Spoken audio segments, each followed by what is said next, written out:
much, Mr. President. Mr. President, this juncture, with the permission of the body, our Deputy Minority Leader, Senator Risa Ontiveros, would like to avail of the privileged hour. I move that she be recognized. Our Deputy Minority Leader, Senator Risa Ontiveros, is hereby recognized for her privileged speech. Sure. Salamat po, Mr. President.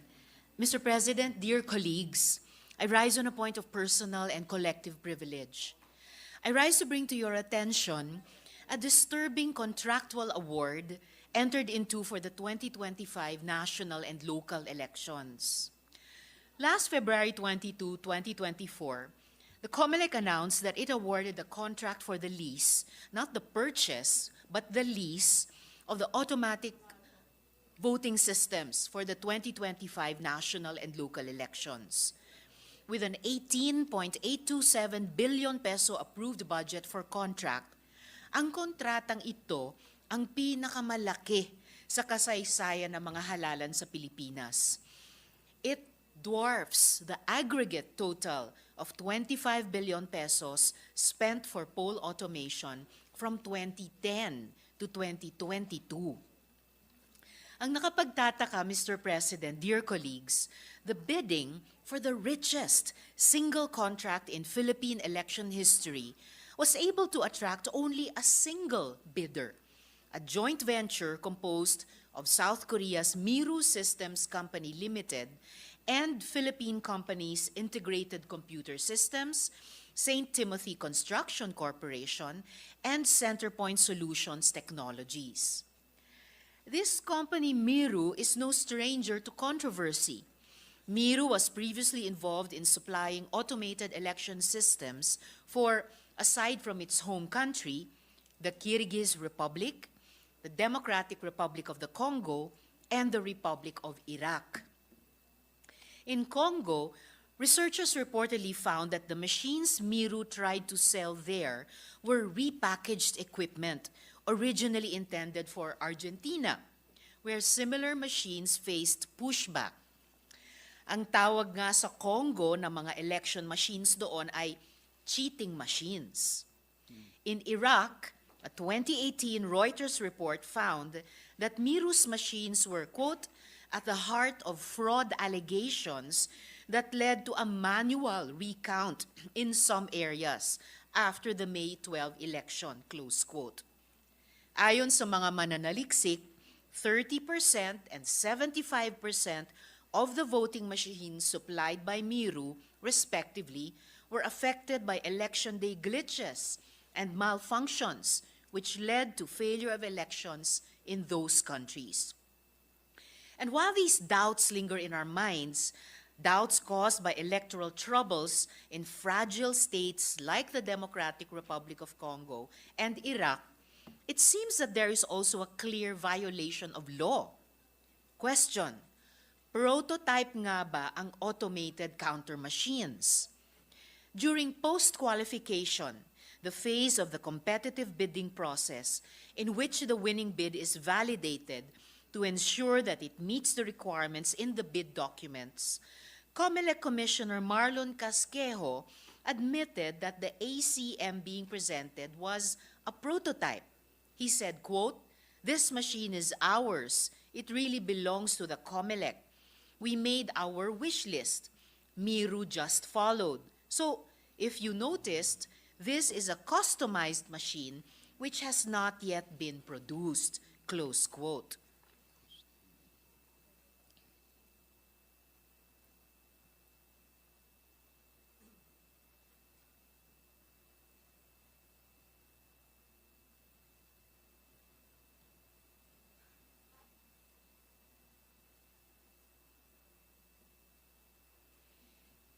So I just apologize, Mr. President, dear colleagues, na nawala yung audio, pero yan po ay audio clip ng interview sa On the Line ng One News kay Attorney Rex Laudianco.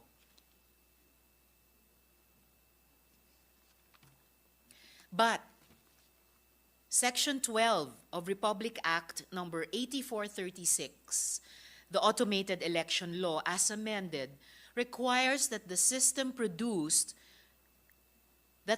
procured must have been successfully used in a prior electoral exercise here or abroad. Kaya ang dami ang nagtatanong, does Section 12 of the Automated Election Law prohibit the use of such prototype ACMs in connection with the 2025 elections?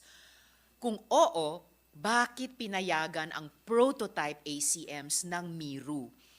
Even a simple online search will reveal that there are at least 20 suppliers of automatic voting machines worldwide. Despite this, the COMELEC was able to attract only a single bid for the largest single contract in Philippine election history. Dako naman tayo sa issue ng kanilang local partners. Mr. President, just what is a construction company doing leasing voting machines to the Filipino people? A construction company that appears to share principal office address of another company, St. Gerard Construction General Contractor and Development Corporation, blacklisted by the Department of Public Works and Highways, as shown by this document, Mr. President. The two companies also share a common incorporator, a certain Pacifico F. II. Was St. Timothy incorporated to circumvent the blacklisting of St. Gerard? There are also reports St. Timothy wrote the COMELEC revoking the authority of a certain Mr. Jin Bok Chung to represent the company in the contract signing for the procurement project. St. Timothy said that, given the magnitude of the potential liability, it was not fully informed of the scope of its responsibilities under the contract. Totoo ba ito? If even a blacklisted company smells something fishy, maybe that should be considered a double red flag. Next question. Was there competitive bidding? Republic Act Number 9184, otherwise known as the Government Procurement Reform Act, requires that all public procurement be done with certain exceptions through competitive bidding. In a paper entitled Intensifying Competition in Public Procurement by Tatray, Vorosmarty, and Juhas, published August of last year, it was found that, quote, encouraging intense competition in public procurement is of fundamental importance for the presence of a sufficient number of competitors, and their active commitment to bidding is a key element of efficient public spendings, close quote.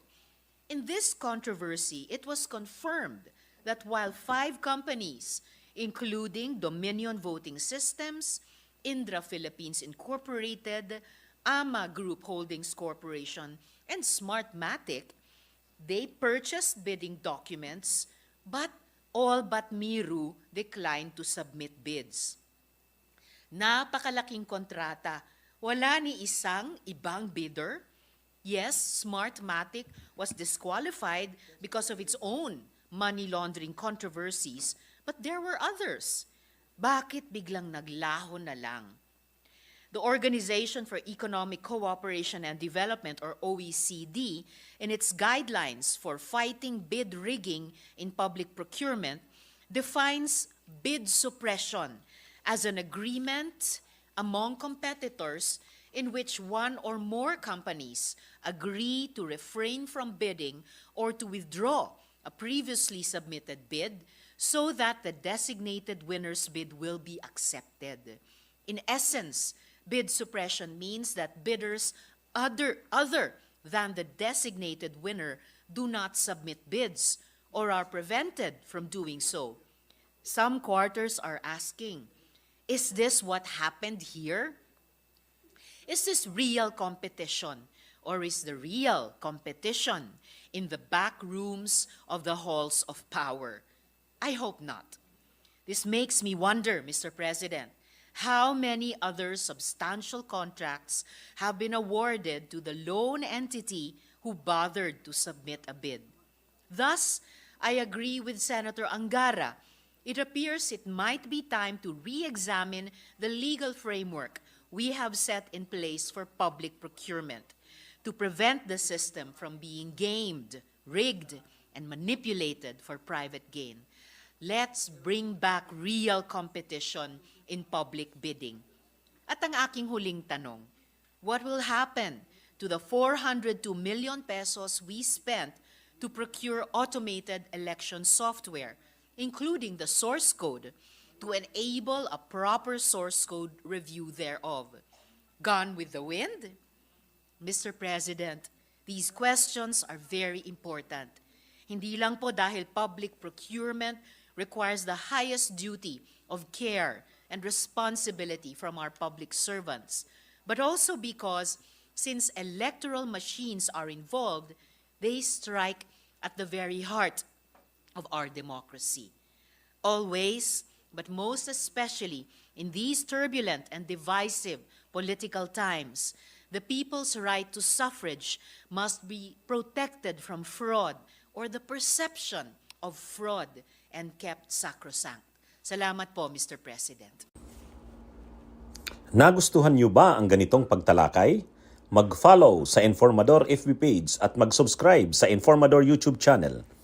Ang Informador ay nilikha ng mga staff ni Atty. Ricky Tumutorgo, aka Insurrecto, upang lalong lumawak ang inaabot ng pagpapalaganap ng katotohanan at labanan ang fake news.